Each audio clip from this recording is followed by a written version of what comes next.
All right. Hi, everybody. Thanks for being here. This is the Lynn Tree Committee meeting. It's our fifth meeting and first meeting of 2025. So happy New Year. My name's Erica Holm. I'm the Urban Forestry Fellow in the Planning Department at the City of Lynn. And I also am very excited to see some familiar faces and some newer faces to the group. Thank you all for being here. And we also have my friend, mentor, and colleague, Chris Rosa, the tree warden and superintendent of cemeteries from the city of Malden. So he will be telling us a little bit about his work during this meeting. I've started the recording, so I'm going to go ahead and share some slides, but we'll have a lot of time to talk together. Each time I try to talk less and give you guys some time to talk more. So I'm going to just start sharing my screen. We're going to do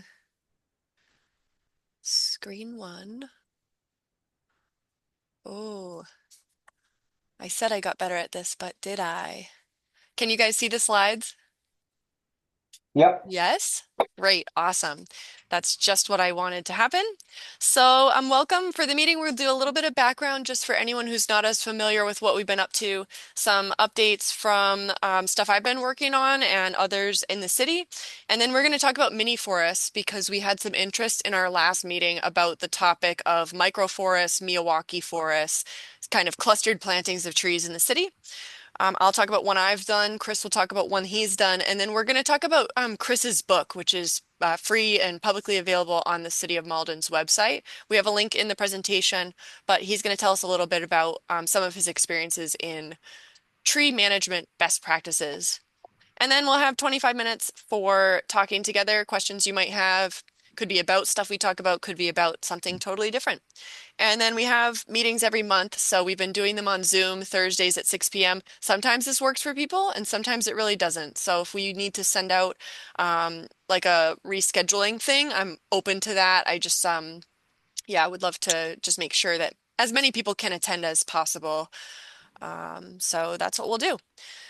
So the background is that a tree committee in Massachusetts is usually a citizen-led group that works with public staff to improve the health of the urban forest.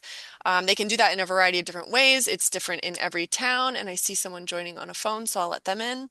And we're an advisory group, so we're going to be creating an urban forestry plan together. We really want the Lynn community to be involved in this plan. It can really make a big difference for us over the next 20 years in what we do with our trees and how we manage them and how we plant them. So meeting with you guys is a really important part of our planning process. So thank you for your time being here. And I put our schedule on the slide so that you can see that we have meetings coming up on the third Thursdays of the month right now, but this is open to change. People want to change it. Oh, it won't let me go next. So what we kind of settled on for a mission, and this is also open to folks' thoughts, is to preserve, protect, and promote the City of Lynn's urban forest and to engage folks and to advise and support the work that we're doing here in City Hall. So that's the short version there. And we'll get right into the updates. Here's what we have funded right now. So we have the Arbor Day Foundation and Inflation Reduction Act grant. That was a $550,000 grant that covers my position here, and also the planting of 150 trees, a youth program. Very exciting updates on that to come in this presentation.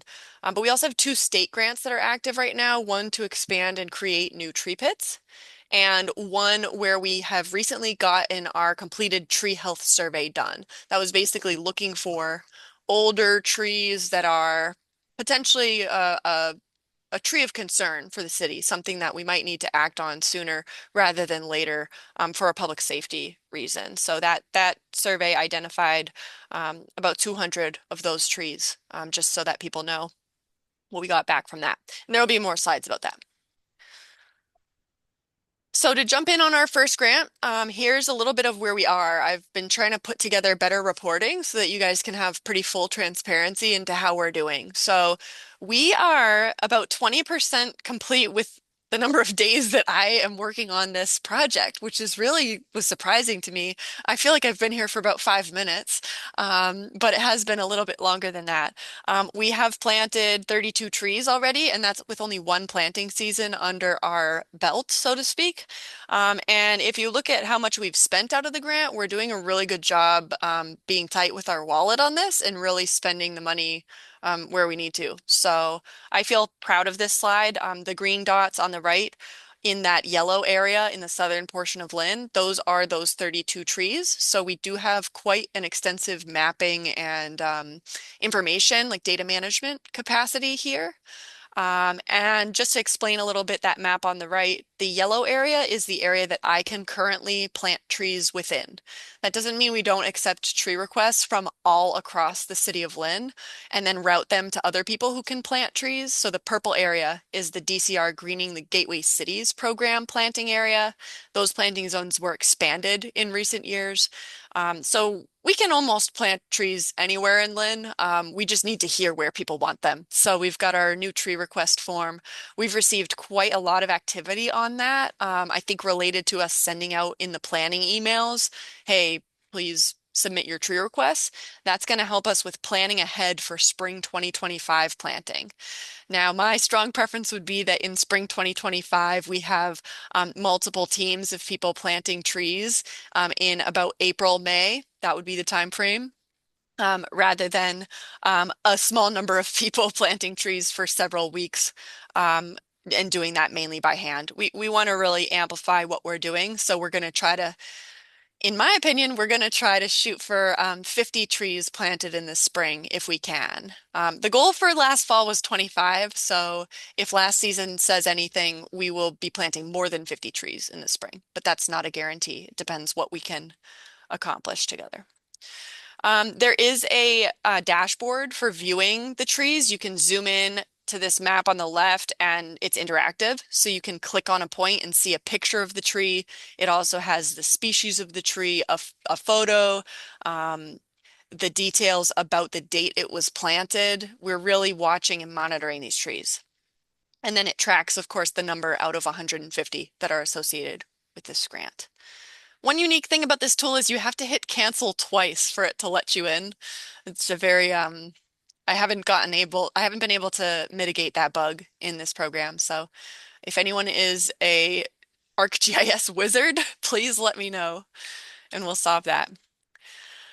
Here is a little update on where we're planning to expand and create those new tree pits. This is our state grant, so we're switching projects here from the Arbor Day to the state implementation grant. We have a meeting with the DPW on February 12th to really ramp up the cutting the pits.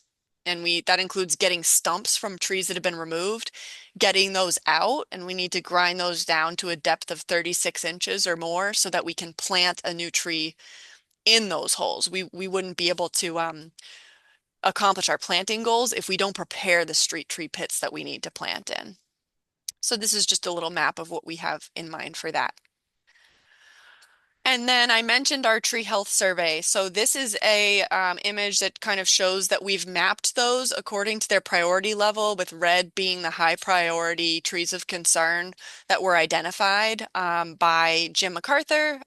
He is an ISA certified arborist and a consulting arborist with he was the contractor selected to work on this survey. He returned a report to us and here's kind of the results. So all across the city, we have areas where we have trees in need of management, unfortunately. And we will be working with the DPW and the tree warden, Dan Small, will be working with them to kind of identify which ones of these are going to be first to be managed, and we'll process these as we go. Um, it's always unfortunate to do removals, but they are part of urban forestry. We want to take those trees out that might be trees of concern and plant those areas with new trees that we manage sooner. The sooner, the better on that. Just moving to another, this isn't associated with one of the grants. It's just a really good thing to do as a city. The DPW has been doing this for 34 years. So the Tree City USA designation and award. We have received this award for 34 years. It's a really good measure that your city or town is taking urban forest management seriously and making steps to advance that management. So we have submitted our application. And we also have applied for a growth award this year. So you'll see that Malden, for example, has been a Tree City USA for 9 years. Chris does those applications every year, and he was able to get them the growth award last year. And he also said, hey, Erica, maybe it's a good idea if you apply for a growth award for Lynn this year. And I said, oh, you're pretty smart, Chris. Let's do it. So I think we're going to get two awards this year instead of one. This is a little bit of the multi-year roll-up of the data that goes for Tree City USA. The rule to qualify is that you need to be spending at least $2 per capita on your urban forest management. You need to be planting trees, you need to be pruning trees, and you need to be keeping up with your removals. So this just shows I only have access so far to the 2023 and 2024 numbers for this, but I've set up a very nice spreadsheet that will help us in 2025, 2026, 2027 that will be kind of auto-calculating these values from a bunch of different departmental inputs. This year, I incorporated data from the DPW, also from community development. They plant trees, they get trees pruned during their capital park renovations. So some of the numbers are changing based on really large capital projects that we have going on. My onboarding also influenced these numbers pretty greatly. So here's some upcoming funding applications. So we're kind of through the projects that are active and funded. I'm really excited about the Regional Community Wildfire Protection Plan. This is a fire prevention planning grant, which is very cool. And we can go in with the city of Salem, it's looking like, to try to make this plan. This will help us be better prepared in the event of wildfires, which we know we can expect in the Lynn Woods and in places like the Breakheart Reservation and other areas that have brush fires pretty commonly and had a lot of them this fall, a very, very high number of brush fires this year in Massachusetts across the state. We can also apply for the state grants again. So if people have ideas of things they really want to see, we can apply for these grants more times and try to get more money if we need it. This is that project I was talking about and some photos from the Linwoods from the after. If any of you have been out there, you've seen there's been a lot of tree work post-fire that is for a public safety reason. We've had a lot of interest in collaborators on how to do best fire prevention, how to do post-fire management, and what to do for post-fire management. We've also had interest from the U.S. Forest Service scientists. I've been in touch with a bunch of them. Around this, and I think that's a really good positive thing. I was just letting someone in, so now it won't let me advance. This is very special to me, the early career program progress that we've made. We've been at Essex Tech. We've formed a really good relationship with them. We've been in the Lynn Public Schools every month, a different class or set of classes. I've been to Lynn English, I've been to classical, and I just this week presented at Frederick Douglass Collegiate Academy on the North Shore Community College campus. That has been going extremely well. We've also been planning school year co-ops, so Lynn Public School high school students being paid to come to City Hall and work with me in the planning office on these four kind of goals. We're going to be working on their employability. We'll be doing resumes. We will be exposing them to the idea of working in urban forestry, urban planning, and arboriculture, but not forcing that on them. We're going to be looking for students who are interested, but we are going to be helping these students in more ways than one, to put it simply. They'll be earning that credit towards their schooling. We'll be encouraging them to finish and graduate high school, and we'll be setting them up to have a lot of workplace skills that they might not have otherwise had opportunities to access. Originally, we were thinking that maybe Essex Tech students would fill these positions, but our grant is to benefit the Lynn community. We want to directly benefit the Lynn youth. So we'll be working with Lynn Public Schools to start this. Hopefully in February, actually, we'll be getting 2 students. We want to keep that number of students small so that they can get good mentorship. And then we'll have a summer urban forestry team. That will be a team of 6 starting this year. And then next year, we're hoping to either have a team of 8 or 10, depending how that first year goes. So that will be, we just found out a very strong collaboration with the Lynn Summer Youth Engagement Program. They're going to add urban forestry as a place where students can check the box that they want that job. And then we'll be funding those students through the Arbor Day grant that funds me. So really excited about that. We're working on curriculum. And if anyone from the Lynn Tree Committee would like to speak to these students, I would be very happy to set that up and have them learn from some community members who are interested in trees directly. So I'm going to stop there just after the program updates and just give some time for the group. You may have a question, a comment that we don't want to forget when we go into the mini forest. Does anybody have a question about the program updates? Want me to go back to a slide or have any comments for us?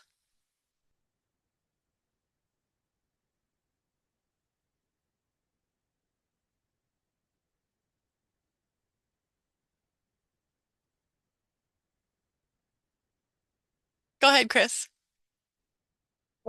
Thank you. So it seems like is everybody's focus on mini forests? I don't know.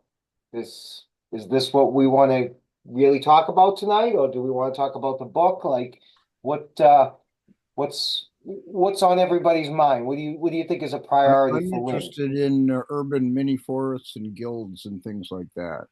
So, Okay. So I know that so me and Erica work very closely together. We've been friends for a while, although I don't like to admit it to people. Um, but just kidding. Uh, so everyone has their own idea of what a mini forest should be. I know there's a lot of talk about Miyawaki forest. I'm sure everyone's heard the term at one point or another. There's varying opinions. I know that Cambridge was the first to build theirs, and I think it's in Erica's slide presentation. There it is, Dennehy Park. hmm. Um, so they planted thousands of seedlings, all different species, understory. I think so. I don't want to speak ill of Miyawaki Forest. I think Miyawaki forests are beneficial in their own way to the environment. I have a different approach, and I think Erica does as well. So rather than put a lot of time and effort into thousands of seedlings that are going to require multiple years of care, I'm more for, we did a pocket forest here in Malden. It was the first using DCR implementation money, and we were actually featured in Citizen Forester magazine. Um,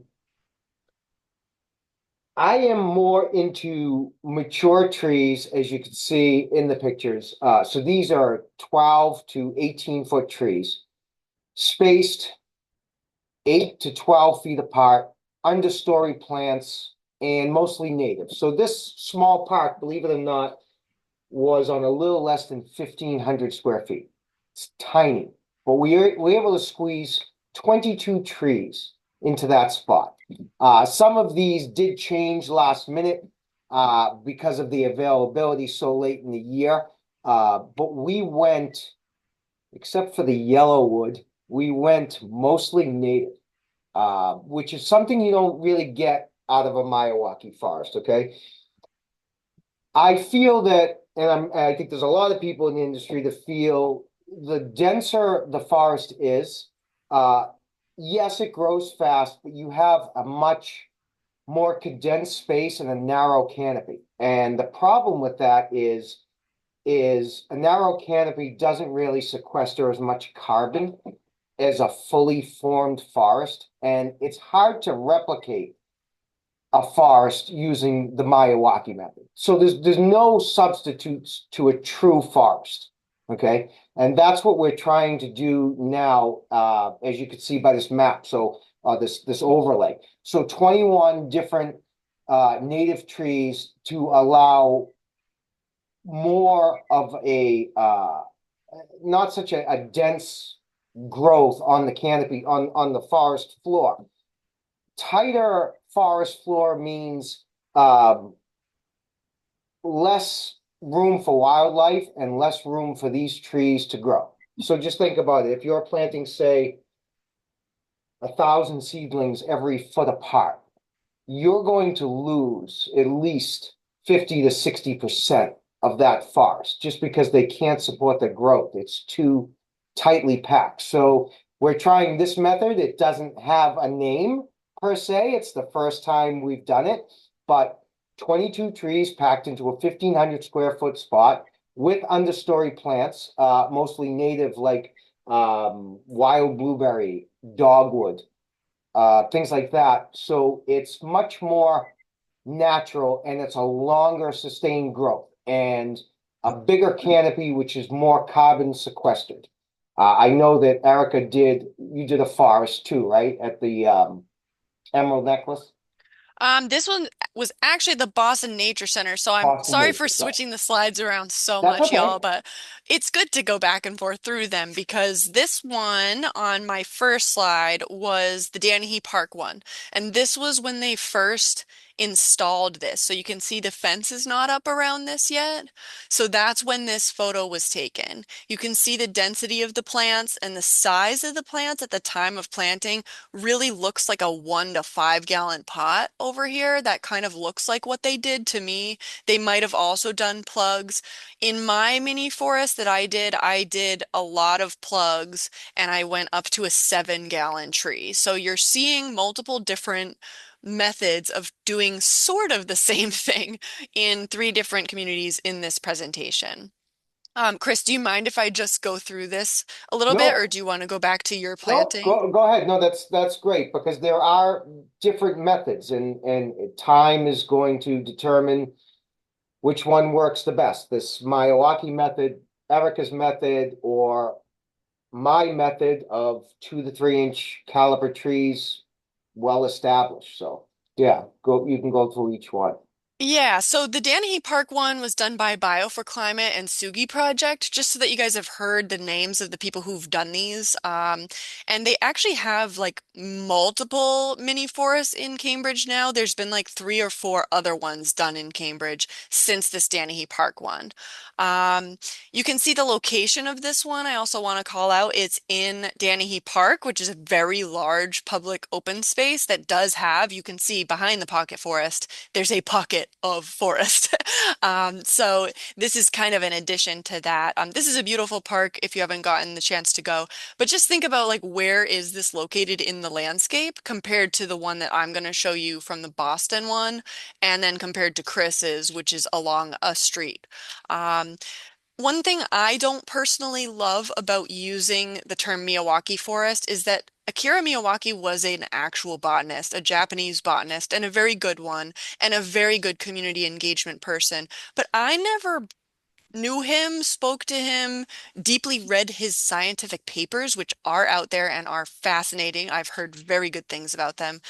But he unfortunately, he won the Blue Planet Prize for this technique and spreading it at places like the Toyota manufacturing facilities. Like he was very good at getting corporations to reforest their campuses.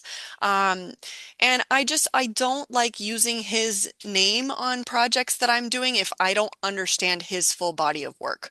So rather than use his name after he passed in 2021, I prefer to use the term mini or pocket forest or micro forest because I just feel like if he were here to give us his blessing, I would call it a Miyawaki forest, but he's not. Um, so that's just I put Erica's opinions on the slide because that's an opinion. Take it or leave it and whatever Well, you will. showing respect, so you're not making his name generic, like a Yes. Kleenex. I mean, this is specific. By the way, Chris, when you were describing and talking about micro and pocket parks, your plan and your vision of a pocket park with arboreal elements is what I always pictured because I'm an urban um, denizen type of guy, and I built a park about 20 years ago, but we had shrubs and different landscaping put in, but we had one scrawny, what would they call weed trees, the sumacs, and we Yep. grew that, and they grow fast, and it became like the one cool, shady area, like the palm tree in the middle of one of those classic desert islands. We had picnic tables underneath it, and it did give shade after a few years. So, but that's the type of thing I like instead of just using it as the one I'm looking at in this picture here looks like it's an incubator. Like you would start weeding it out and putting them to other places. And it's good, but it's more like a hothouse. But I'm an urban use and integrate type of guy.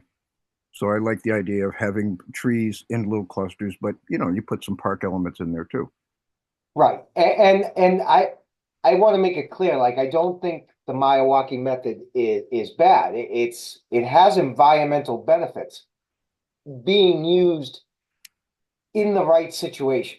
So I think if you're actually taking a piece of land that there are no houses or streets or parks or even is even populated, I think it's a great way to establish a forest. But in our cities and towns, it doesn't necessarily fit, right? I don't know, Erica, do you have any pictures of what it looks like today? I know we looked at them online. It just looks very cultivated. Well, you're going Uh, to see it today. It's almost 3 years later. Me and Erica were talking about it today. You have a picture of it, Erica? I don't have a picture of Danahy Park from today, but I have been to it several times since this picture was taken. Oh, And I don't have a picture of it today. If you could look one up, Chris, I'm gonna try. I'd be happy to share it with the group. I definitely agree. I think used in the right place, this is a fantastic method to use. And I think the fact that they're popping up around the country and that they're allowing like kids to get involved and community members who maybe can't plant a 500-pound balled burlap tree, it's letting them get involved. So when it's used on a corporate campus or used on a school campus, like that's a great trade-off. I also think it's a very good idea to take plants from here and instead of cutting them, if you transplanted them, that would actually be a very high utility for a pocket forest or a Miyawaki forest because one of the trade-offs of this is that if you plant 1,000 seedlings in this area and your intent is for them to grow to maturity, they don't have enough room to do that if they are tree species in here. I just put a And link. I just put a link in the chat. Okay, thanks. I'll click on that in a minute. So you would have to thin these as they got to the 10-year-old and greater level in order to make sure that you didn't have an urban canopy that was unstable or overstocked, as they would say. So in that's a traditional forestry term. So basically one of the concepts of the Miyawaki forest for people who might not be like as in the industry as Calvin and Chris have been, and some others on the call. Basically, the reason why these would grow faster than a different type of planting, like a single tree in a park, is that these plants are competing for sunlight and competing for resources. Yeah. When they do that, they develop a different physiological structure and they outcompete each other. So when we talk about guilds, we're talking about plants that grew up in this region of New England to compete against each other, and there are certain ones that are designed to win against certain other ones. So you can't just take 500 native species and cram them in the same place. Number one, your site conditions are not going to be good enough.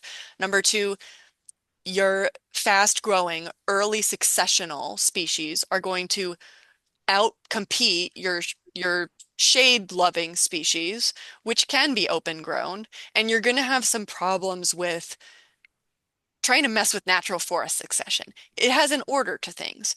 Birch trees come in first after a natural disturbance in a rural forest. Cherry trees come in early. These are tending to be shorter lived tree species. And by shorter, I mean like 70 years. I don't mean like 2 years. I mean like 70 to 100 years. And then the oaks come in later. So oak hickory forests are pretty much what we would have had here.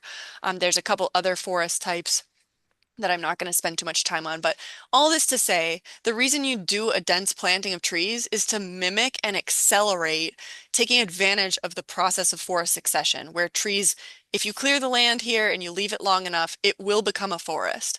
But if you plant it, like the way Chris has planted his, with trees of a certain size, they're going to get a jump start on the forest succession process.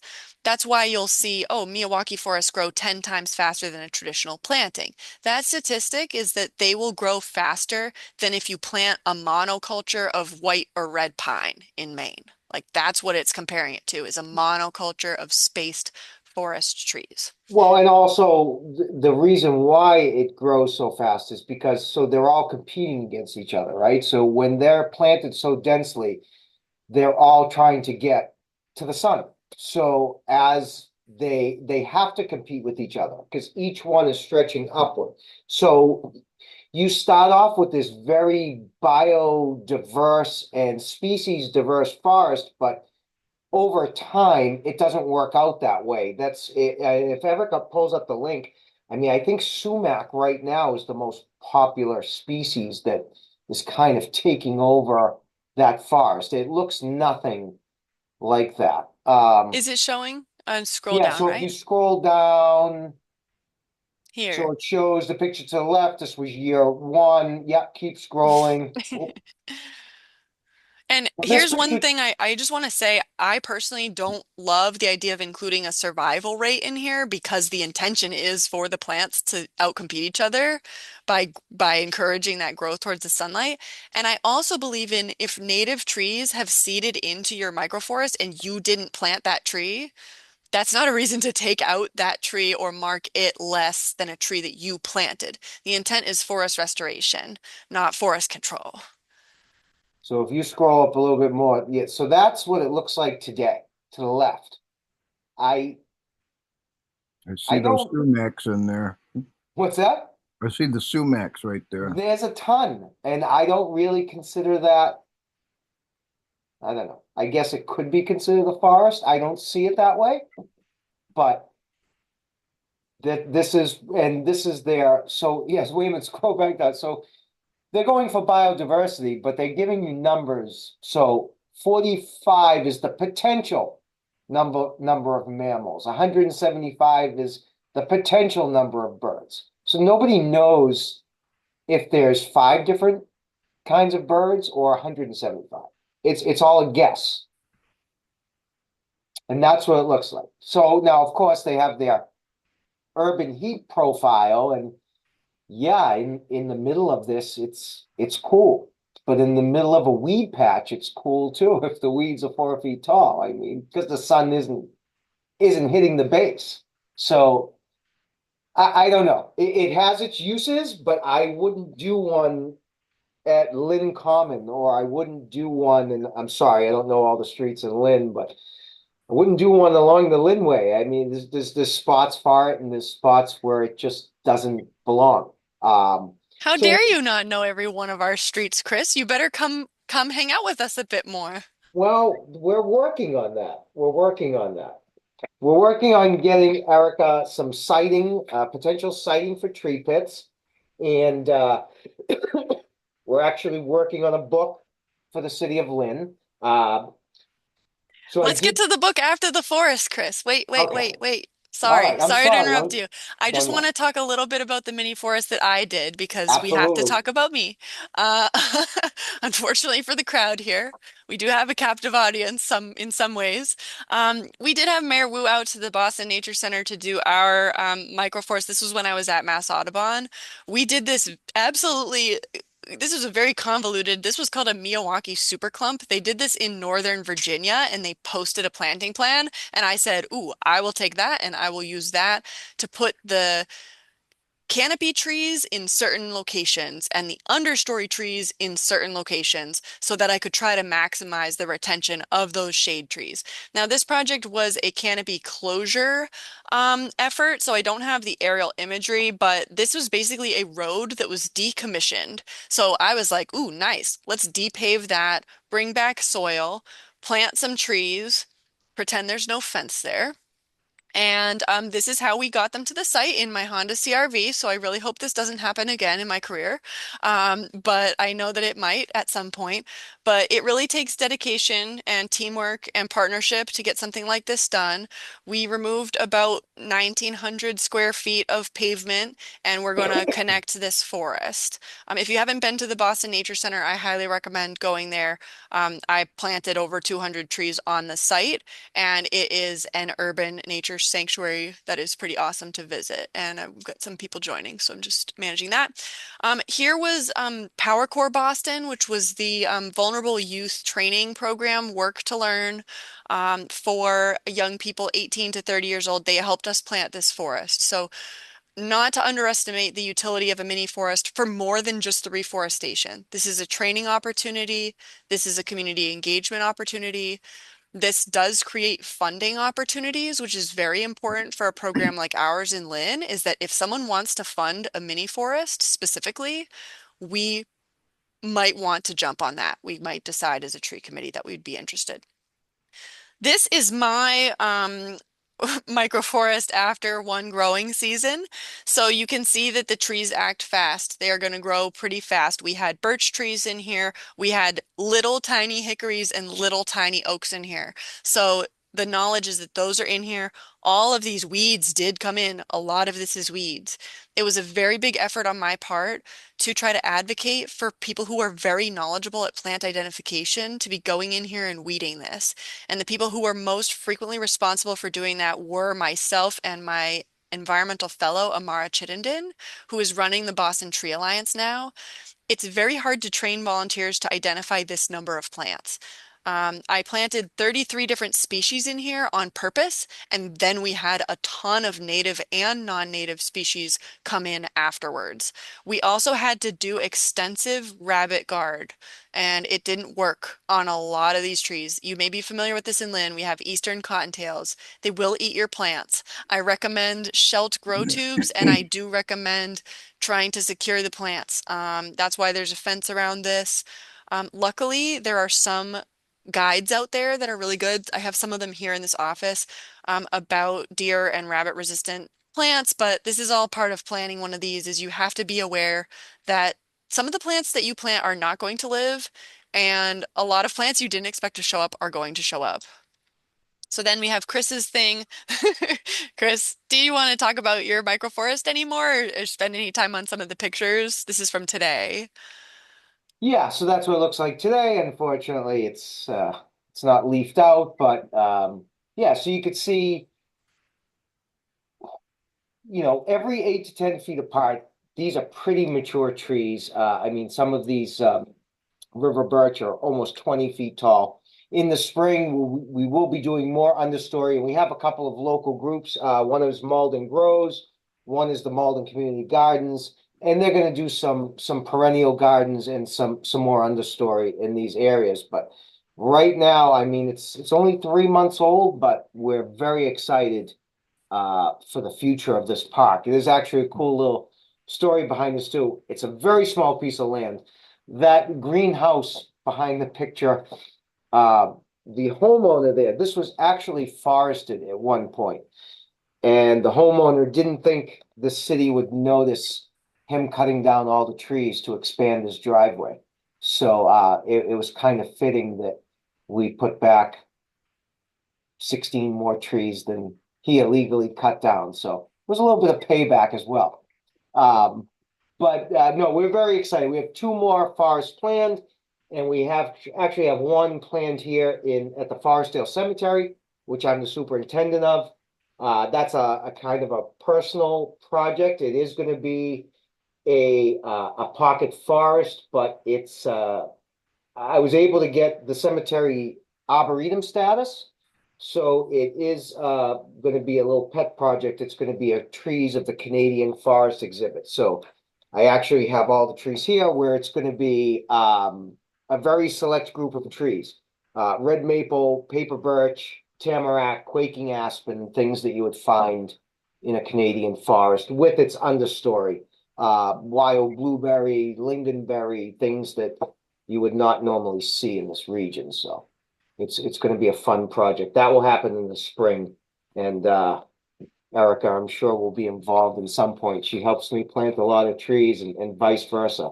I hope to get to Lynn and really stop planting some trees this spring. So best management practices. So it was a long time coming. It took about 9 months. I don't know if you have a picture. There's the guide. So this guide I created to basically leave a map in case someday I'm not here. This is a list of trees that we're allowed to plant in Malden, trees that we're not allowed to plant. It goes into tree protection for construction, roadways, tree planting 101. Everything is in this book. The link you can click if you'd like to take a look at it. Every tree that is native and even some non-native that we are allowed to plant in the city of Malden, it will tell you, I don't know, did you take a page from it, Erica? So sorry for the screen changes. I put the link in the chat and I'm gonna just open it up and put it Okay. on the screen share right now if that's okay. So Yep, that's fine. um, we've got this. I get better at technology every minute. Yeah, So so go to something like, I don't know, page 18, say. Oh, well, so we do have a list, small recommended trees, medium recommended trees. But as you can see here, it will tell you every tree, if it's native. Scroll up a little bit, Erica, just to the top of the page.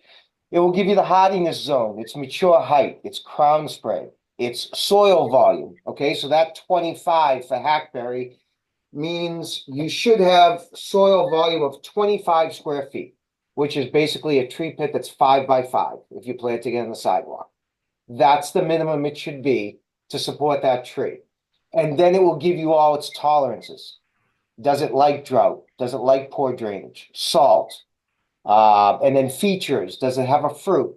Does it have good fall color? Is it friendly? If you scroll down, there should be one. The telephone poles means it's great under power lines. Um, Things like that. So we're going to work on this book if it's wildlife friendly under the dogwood. So we're going to work on this book for Lynn. I think Erica just started. She has a lot to deal with. Once you get a solid inventory of your trees, we'll be able to tailor this book to Lynn. Once we know what the majority of your trees are. So in Malden, we have a lot of Norway maple. We have a lot of pear variety, which we have banned from planting about 3 years ago because most cities, pears were touted as the tree of the future. So Everett, Melrose, Malden, Lynn, everyone went crazy planting pears. And now they're soon to be on the invasive species list. So we stopped planting those about 3 years ago. So once Erica gets a little bit of a handle on what you actually have in the city of Lynn, we will tailor a book for Lynn specifically. Can I just interject and ask a question during the ward by ward, street by street inventory you took? Did you keep seeing mulberries around? Are they the ones that were brought in for the silk industry? Is that the tree that Is that silkworms? Calvin talking? Yeah. Oh, okay. I'm in, You I'm know in a bed. lot about trees. I'm not feeling good. I got pillow face and everything. No, I that's got fine. these You, I muggy was just, eyes. I don't feel good. So I'm, no, it's fine. I couldn't see who was talking. yeah. But That's is actually mulberry, impressive. Not many people know why mulberry trees well, were brought here. I learned this from Dr. Josh Judkins, who runs the observatory, because he's got a very diverse backyard right behind City Hall in his yard. Yep. But So yeah, he says there was a burgeoning silk industry in Lynn, and so they're all over the place. I'm just wondering, do you find them, and are they endangered? Are they hardy? Do they grow well here? Are you going to plant more, or what? so there's not a lot, at least for Malden, there's not a lot of mulberry trees left in our landscape. My cemetery has two or three. One is a weeping, which is rare.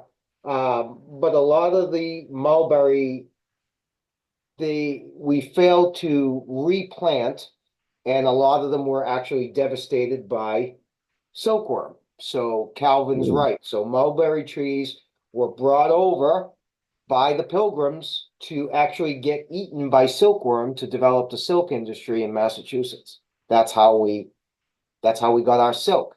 Mhm. Unfortunately, that's a practice that is long gone, Calvin. Well, we're just gonna get wondering into the silk how many you business. found around Lynn still is what I'm talking. The So vestigial group. Erica would know let me talk about this a little bit. So the only mulberry that I know of in Lynn right now, which does not mean it's the only one, our ward by ward tree survey was looking for trees of concern. So we really do not still have a tree by tree, every tree on the street in Lynn. We wish we did, but we do not have a complete street tree inventory at this time.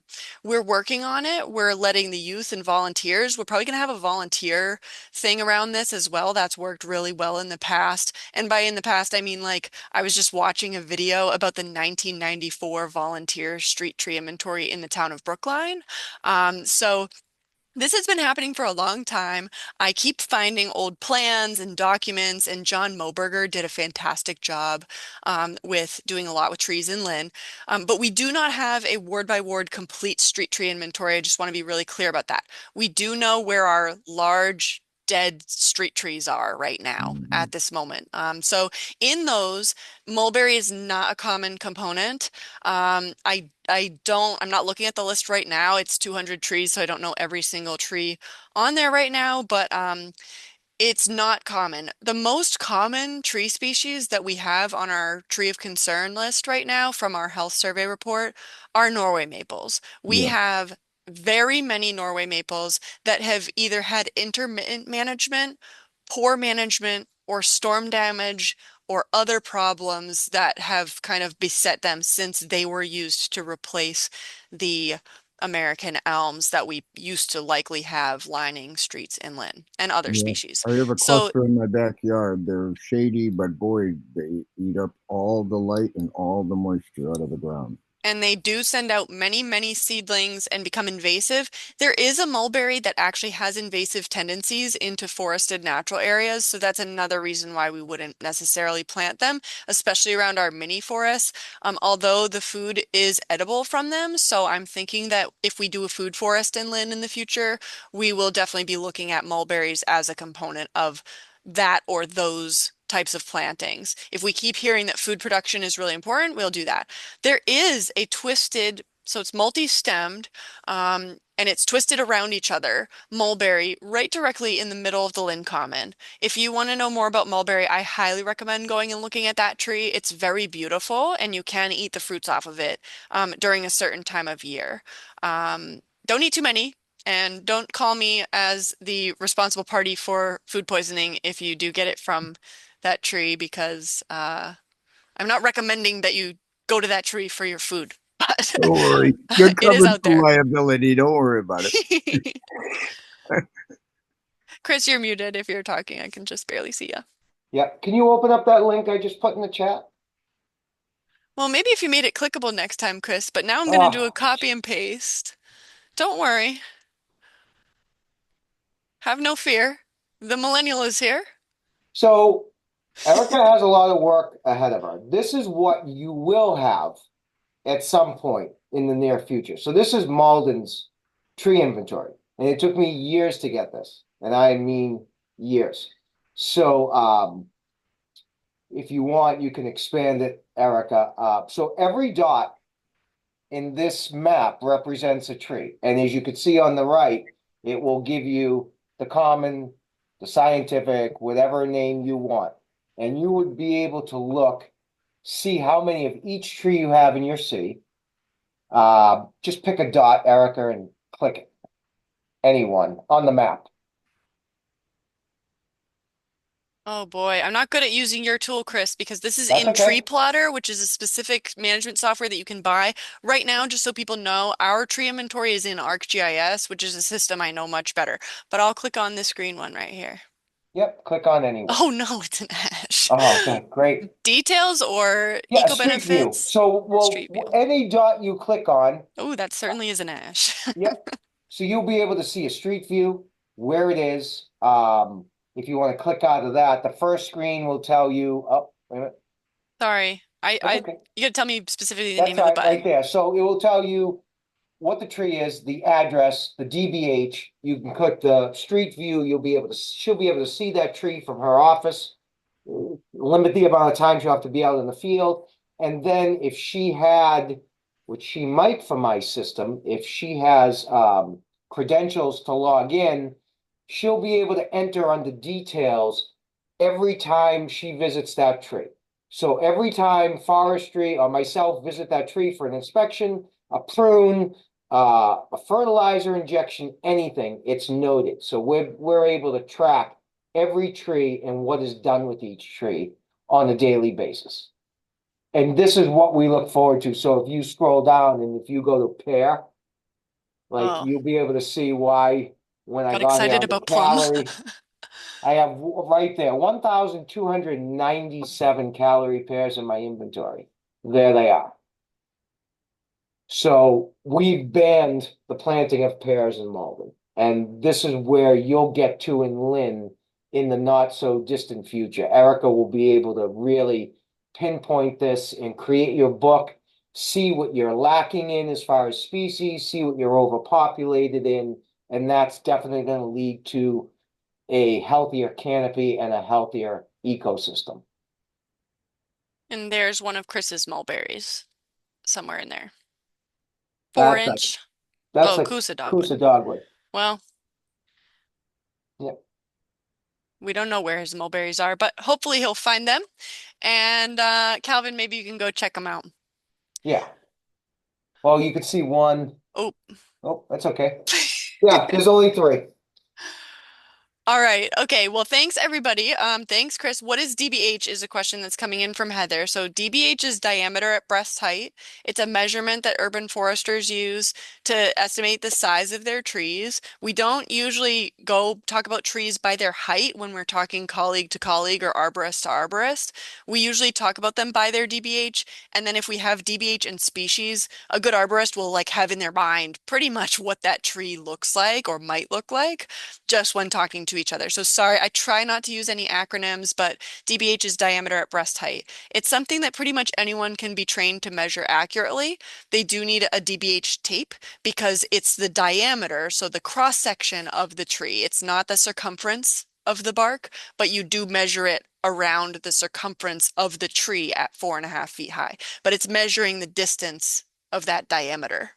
So you may see a tree and be like, that's definitely more than 4 inches circumference. But that's because we're talking diameter at breast height. Yeah, I'm sorry for using the acronym. It's just sorry, it's common knowledge to us. It's how we tell you how big the tree is. I apologize. All right. So usually in these meetings, we do this thing where we have people ask questions. I try to take notes or remember or have my intern or co-op student rewatch the recording and then write down the questions and what I said for an answer so that when we post these, which we post the slides, we post the recordings, you can always catch up. Thank you if you're watching this as a recording. And these were the questions last time. These are the boxes for this time. I just wanted to update people that we actually have some trees growing in the office. So we did this experiment where we did this tree that you can get in a can. I think they're selling these at LL Bean right now. I saw some there, but it came with this really cute guide, and we did cold stratification. So we had to convince the seeds they were going through winter. And these are balsam fir seeds, so they are a native species to the northern woodlands. And as of today, like we actually have these right here. We have multiple trees kind of growing in here. I don't know if you guys can see this, that little thing that looks like it has a little, can you guys see that? It's like a little J shape right there. That is a balsam fir. So, um, we're growing them by ourselves, I guess, too, in addition to buying them from nurseries. But that was just something that excited me. So I wanted to show you guys that. And now I'll just go back to the public discussion slide. I'm gonna stop sharing so that we can see each other. Um, wait, was I even, could you guys even see my slides that whole time? I could see him. Yeah, it's Robert Griesnauer speaking. Oh, here it is. Stop share. Okay, now can we just see each other and no screen? Cool. Hi, Robert. I can see you for Hello. sure. Okay. Yeah, sorry, I was really pink for a second. Does anyone have questions or a discussion topic that they want to bring up? And I just want to highlight and thank Chris. Chris is a wealth of knowledge, so if you guys just want to ask Chris questions this whole time, feel free to go for that too. I'm ready. I do have a question though. Stephen Hirsch, is he there?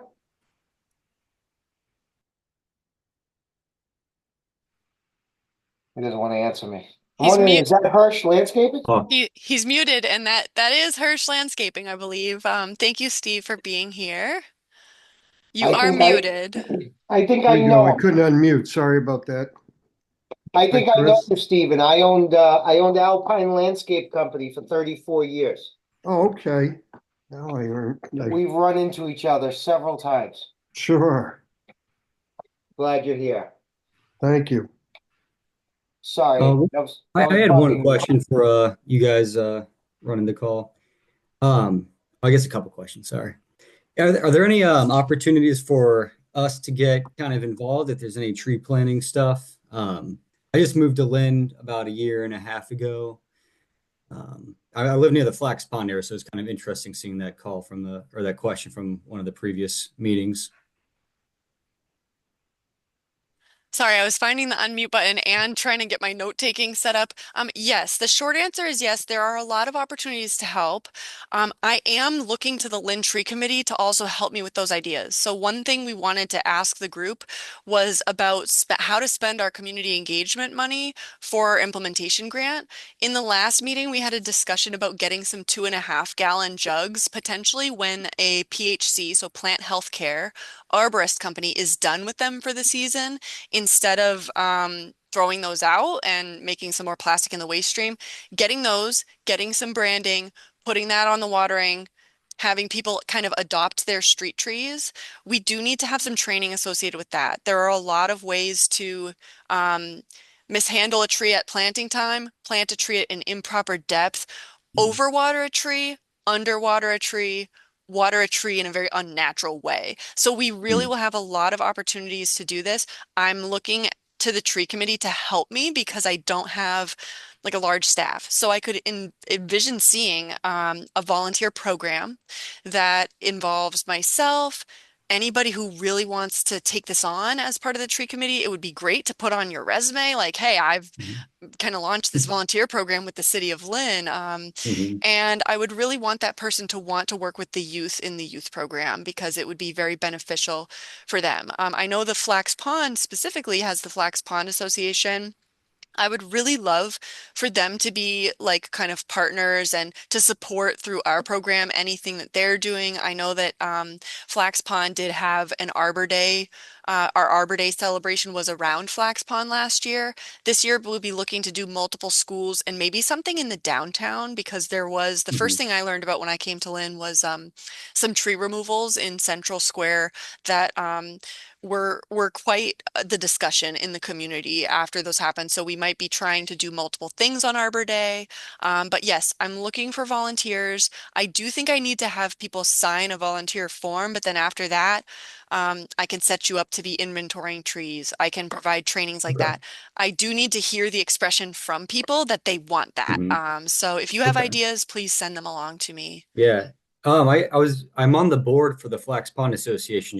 We just had our first meeting earlier this week, Yeah. but that's something I could, if we have some information I can distribute to our members there and kind of get the word out into our member list. Yes, and one task that I'm really looking for right now that I cannot do, I do not have the capacity to go door knocking or spreading the word amongst neighborhoods. Hmm. I need I need tree requests, people that want trees outside of their house. That doesn't mean you go up to people and you say, you're such a bad person for not wanting a tree. There are a lot of Yeah. people who don't want trees because they may have had bad experiences with trees in the past. They may have had bad experiences with the city government in the past. And we want to respect and honor that lived experience and build trust as appropriate. But if you could share the new tree request form, the urban forestry website, Hmm. and even for the youth, once we post the job descriptions for the early career program, if you guys could be sharing those or coming up with ideas based off that, that would be fantastic. The one thing about the new tree requests, the proper tree planting times are April and May and mid-October right now. We have changing climate. We have a lot of folks who will request a tree and kind of expect that tree to be planted immediately. So Hmm. getting across the word that this is a big deal. This is the whole city. This is our urban canopy as a team across the whole landscape. Every little bit of help helps. And I think it's just good to remind people that once we get them on our planting list, they are prioritized for the next planting season. Another thing is you might have noticed on our maps, there are some areas we can't plant. There's some areas that Hmm. I can't plant. Getting your association in contact with the DCR Greening the Gateway Cities foresters is another really good move that we could do. Okay. Awesome. Thank you. That's Yeah, what I'm very Um, excited facing for in your my help. neighborhood. That's mhm. what I'm facing in my neighborhood because I'm just outside the zone. But I'm feeding you some things, and I'll feed it through the Greening of Gateway Streets people too, because Mariana Street has 37 tree wells. I'm telling you. Mariana They, Street is on our list with they those used, 37. yeah, I counted 37. There were existing tree wells, and they've get taken out over the years. It's a narrow street, people. The thing about saplings is until they're big enough, sometimes cars just hit them on Saturday nights and knock them over. So No different in anyway, it's all Malden. part of it. Can I bring up something else? Sure. I'm curious, and you two are both involved with this now. Um, I'm trying to find out, without reinventing the wheel, if there's precedents for cities to codify reuse of groundwater for codes for every new construction over X, whatever. They can map out their criteria, but instead of having uh, I'm talking about roof collection cisterns for black water toilet flushing, for backup for fire cisterns, and then if they're building a new building, any of the paving around should be permeable, etc.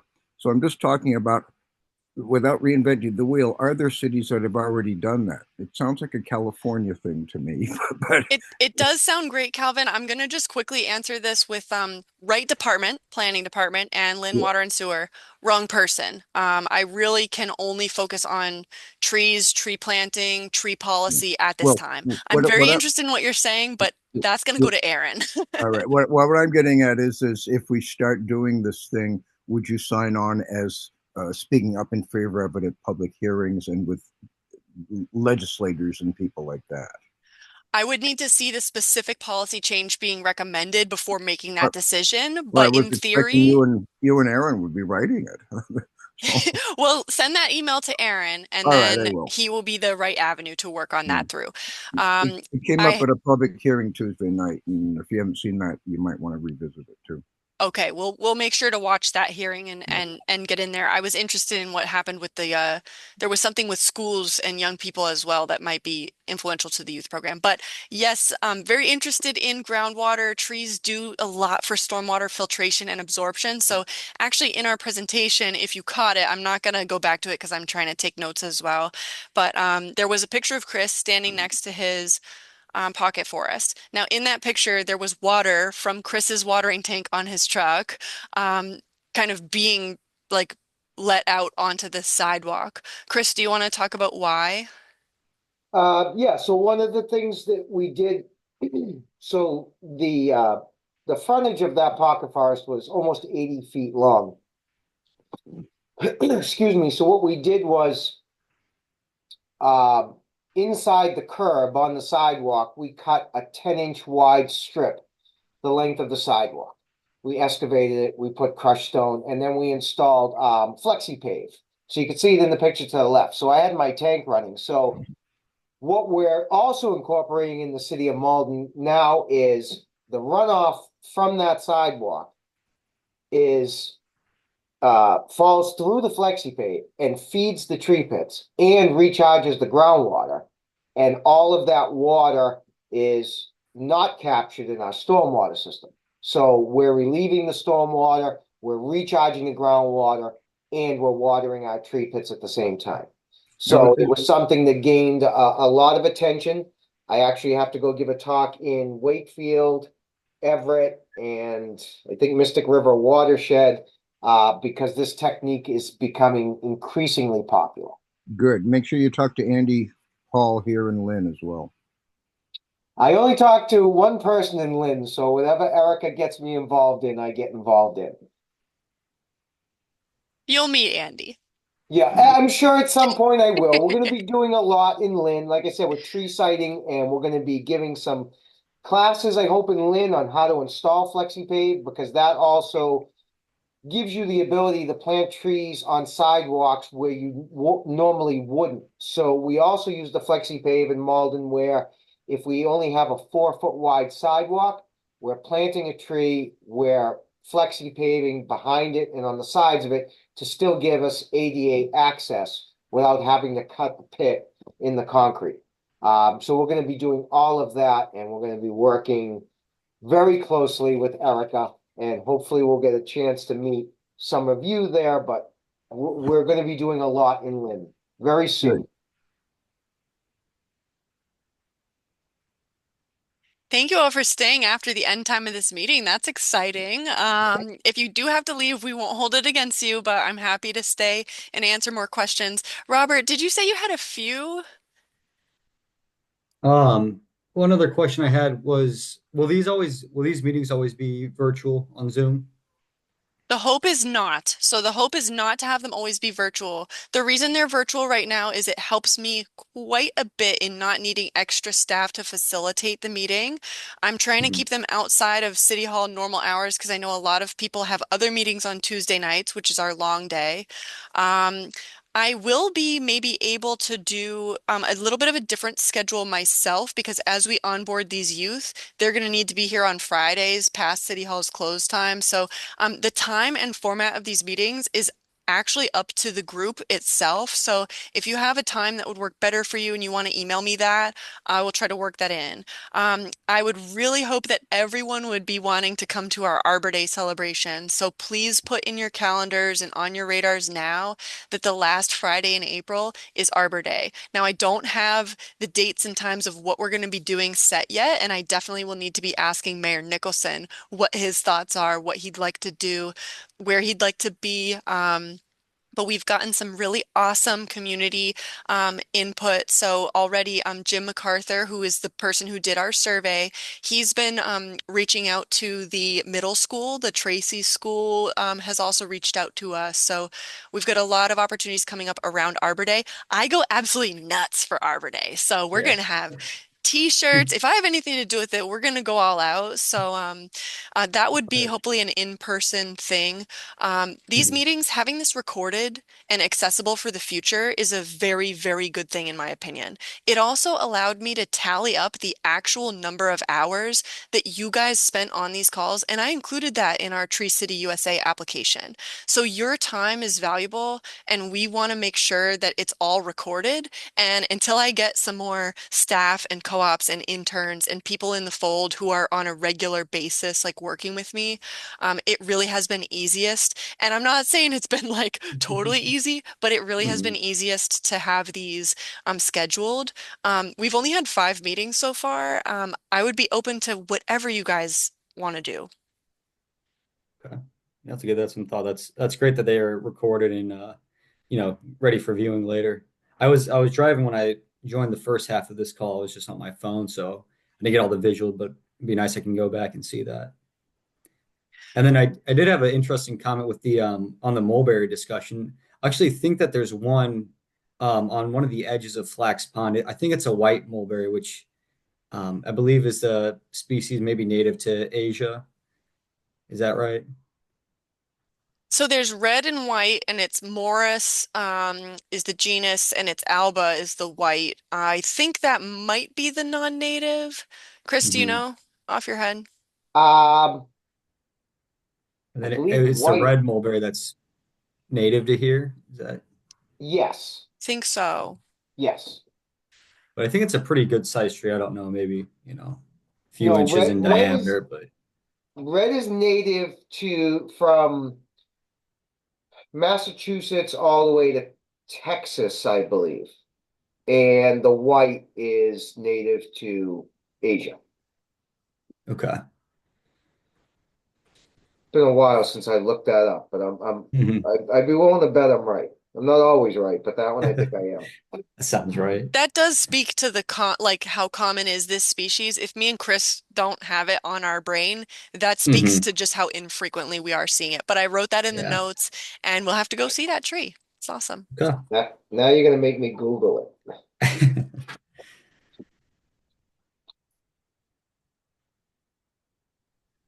Anyone else have a question or a comment or something they'd like to put on the table? I just want to say thanks for the great meeting tonight. It was really, really good. I love the microforest, Chris. Thank you. That was that's how I envisioned it when you guys first started talking about it and like the different heights of the trees, more mature trees, I think. It'd be great to see some of those things in Lynn too. So yeah, really nice meeting. Thanks, but I'm gonna have to take off now. So thank you so much. You're welcome. Thank you, Scott. Hi, Scott. Yeah, red mulberry extends from Massachusetts and southern Vermont down to New York, extreme southern Ontario, all the way to Texas and Florida. Yeah. So it's unfortunate, I guess, that it's the white mulberry there rather than the native one, but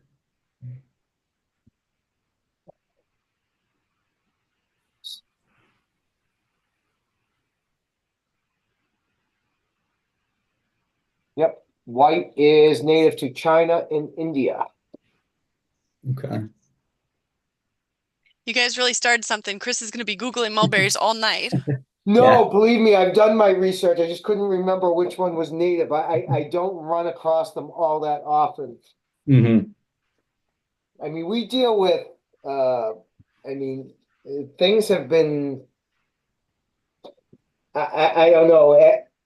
As cities, we don't really learn our lesson when it comes to planting trees, right? Everything is, I don't know the common term, but everything's a monoclave. We get into this one species. So it was elm, and then Dutch elm disease hit, and then ash was the next great tree. It was hardy, it was salt tolerant, and now emerald ash borer has knocked out every single ash tree. And now we've gone to pear, and I don't know about how Lynn is, but Malden, every pear tree here has pear rust, which is not a killer, but eventually it will be. So it's like no one has learned the diverse aspect of planting yet, right? So Hmm. instead of planting 30 ash tree on the same street because they look pretty, we should be doing five maple and five oak and five liriodendrons. So when we do have some catastrophic failure, we're losing five trees and not 40 or Hmm. 50. It's a habit that's very hard to break in a lot of cities and towns over time. So I mean, In I really think it's something we need to work on. And that leads back to why we don't really have a lot of mulberry because they've been lost. and They've in been lost. Lynn, our current trends that I've seen so far, just anecdotally, but the current requests that I've received from a lot of like, oh, we're gonna redo this park, or we're thinking about this street, and what should we be thinking about? The most common desire I'm seeing is for people to plant one species along the whole street. And th those two species that we've turned our heads to look at as like, what species? Okay, these are the two, are red maples and honey locusts, which I love both of those trees. They do well. They do well in street tree pits. They have their own unique characteristics. None of those are as bad as pear.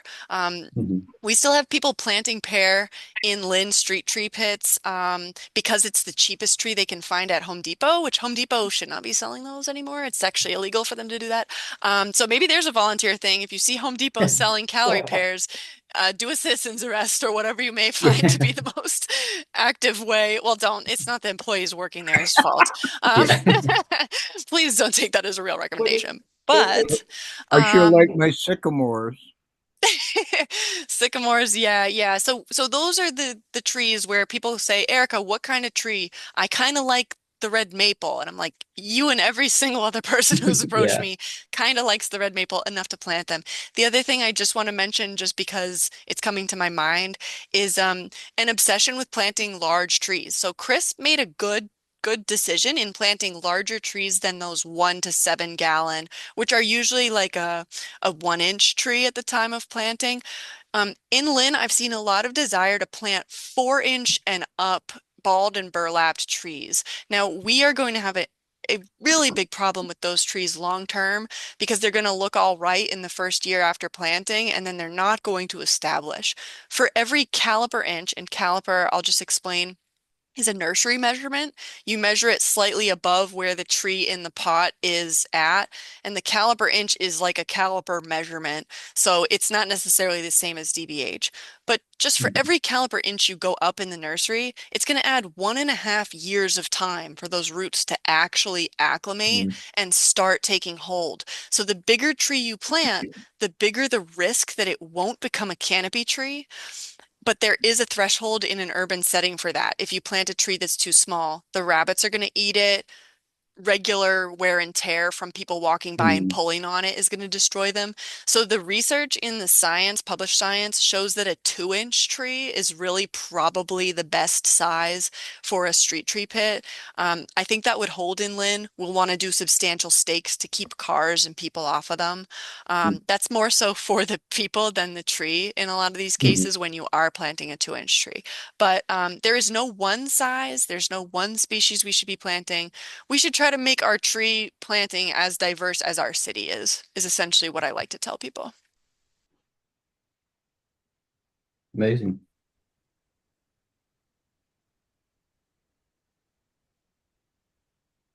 And I see Heather thanked you in the chat, Chris. So I just like to read the chat a little bit for people who might be watching the recording.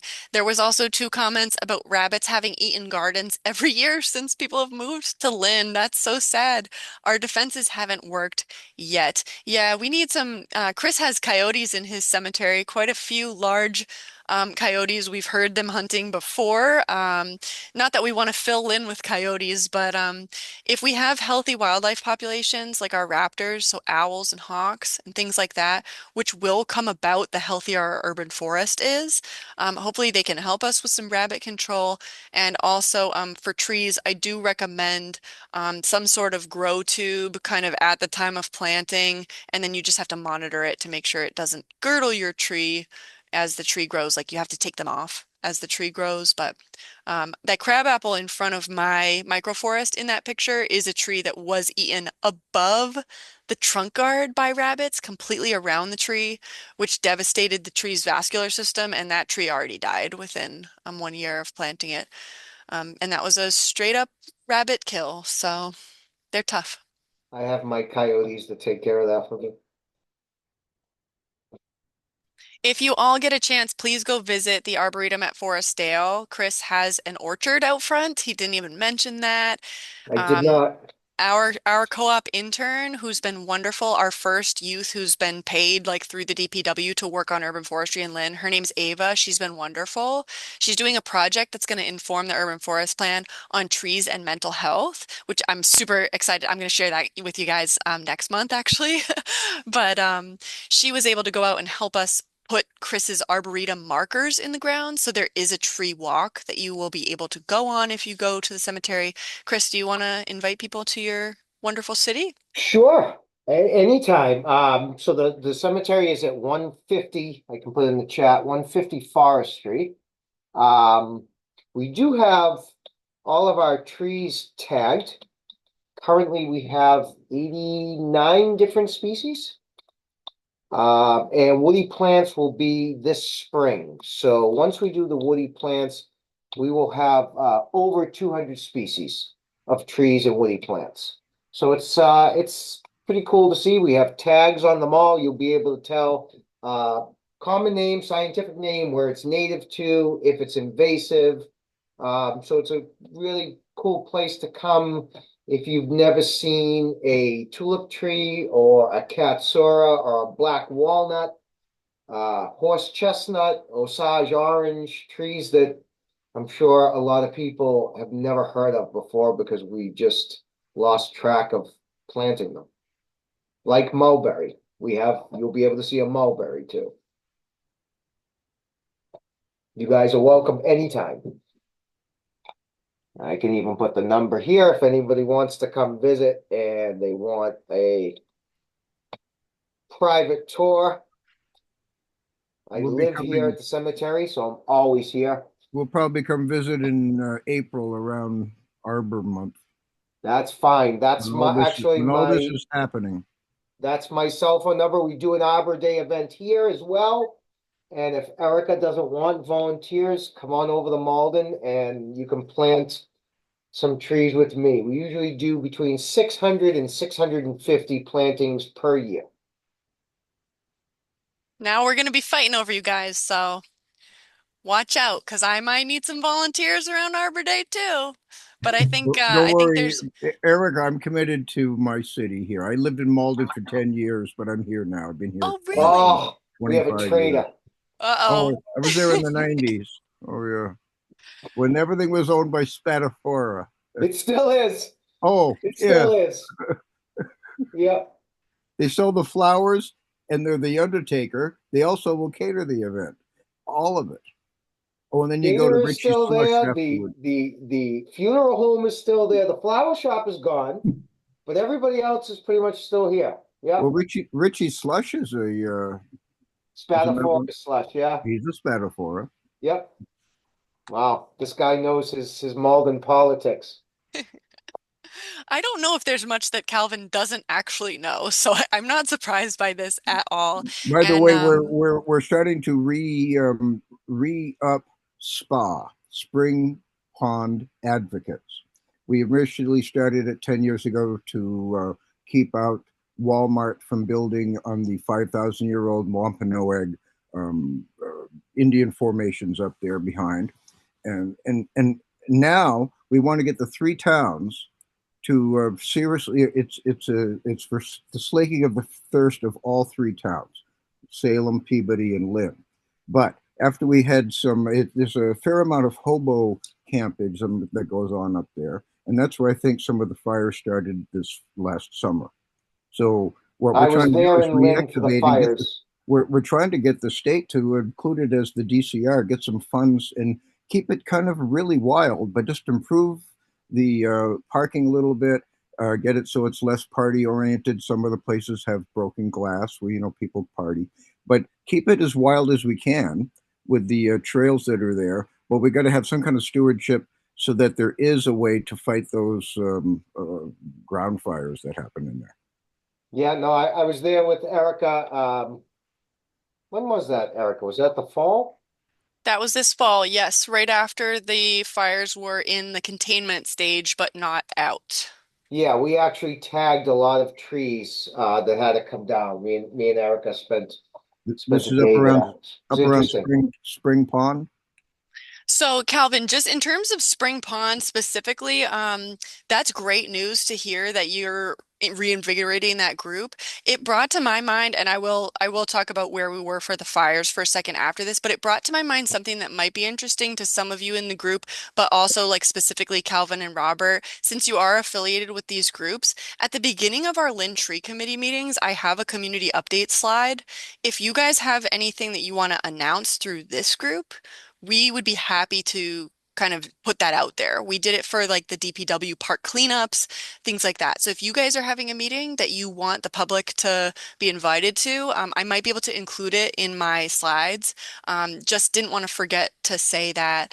And I would love to have deeper connections as well with these kind of spatially focused groups. And if you need anything with trees, or if you can help me in any way, we can work that in. And then around Spring Pond, where we walked with Chris, Calvin, was specifically Pennybrook Road and the Great Mountain Road, because what we needed to accomplish was not removing more trees than we had the funding or the desire to put on the ground, but we needed to reopen the Lynn Woods, and we could not reopen the Lynn Woods with burned out trees that still have 30 feet of full tree Right. hinged on an unstable fulcrum at the center of the tree where the fire stopped burning out the inside. So we did not want to remove lots of trees or any more trees than we had to remove in the Lynn Woods. Some people may have seen in the daily item that it was quoted at like $100,000 to try to remove the trees. I really have to commend our fire chief. Local fire chiefs in Massachusetts are responsible for full fire management. It's not like some entity at the state level. It is Chief Sullivan who really came together and helped us with the 440-acre Mount Gilead fire that we experienced this fall. And we ended up being able to work with Chris, work with folks that we know, work with our tree warden and Linwood Woods Park Ranger, Dan Small. And we were able to mitigate the hazard trees that were threatening those two roads. With a mechanized arboriculture operation that was done by Iron Tree, and Marquee Tree also had a machine in there in partnership with Iron Tree. We were able to do that work for half of that quoted $100,000. So we are really trying to maximize the use of resources. Lynn does not have the extent of a removal budget that a city of Malden might have, or that the town of Brookline might have. Our budget is very limited. We have one in-house tree crew. We do not have large contracts for things like structural pruning of young trees. We just aren't there yet. So as we build our urban forest plan, we'll be making recommendations of how to deal with things and how to do it for the right amount of money because it does take some resource.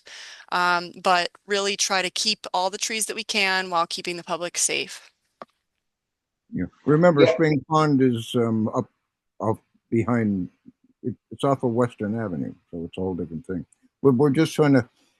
Actually, we're just trying to get a lot of people to sign on like a letterhead so that we can say SPA is advocating this, send it to the governor, all the DCRs, all the local state delegations and all that, and then just hope that it'll take some kind of seed.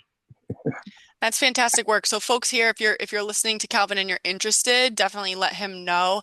As the city itself, I can't promise to sign on to anything in a meeting like this, but Oh, I I know. like what you're saying, Calvin. So keep doing what you're doing. You're always doing some great work that we really need. So I'm getting old. I'm not taking on anything new, but I'm trying to get rid of all my punch lists and irons in the fire. all Yeah, right. I just wanted to touch on what Erica said when we did make the visit to the fires. We were very selective about what we tagged, right? I think we concentrated on two things, dangerous trees and wood fuel. Wood fuel trees meaning things that would very easily ignite again. So we tried to be very selective on what we took. And I'm not trying to be the last one talking, but I did just remember, Chris, like all the information we learned from Bob Moses, who was out there, who was telling us a lot about roots burning underground. So it's not necessarily just what you could see on the tree. Like Right. some of the trees laying on the ground, if you go out there now, you may look at it and be like, this looks like it wasn't on fire. The bottom of that tree was on fire, and the roots holding the tree up. So that's thousands and thousands of pounds. We're burning underground. So the roots are also made up of tree parts. They're more important structurally than the crown of the tree in most case scenarios. So those trees where all of the holding roots is what we would call them as arborists, if those were all burned away, that would be even more of a tree of a concern because it could just fall whole tree right onto the path with no warning. So that was a factor, and fires do sometimes spread underground. I can see we are approaching 7:30. Thank you all so much for your time. I saw a few people dropping off. Is there any last question from anyone who's still hanging in with us?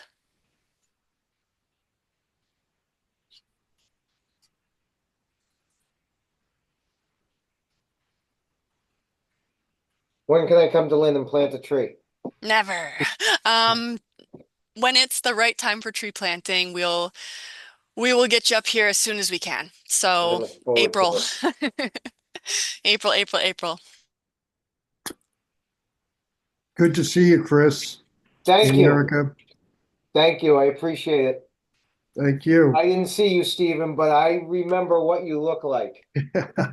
I think we bumped into each other at Northeast Nursery on a daily basis back in the day. We did. I was there today, in fact. Were you? I was. Yeah. Good for you.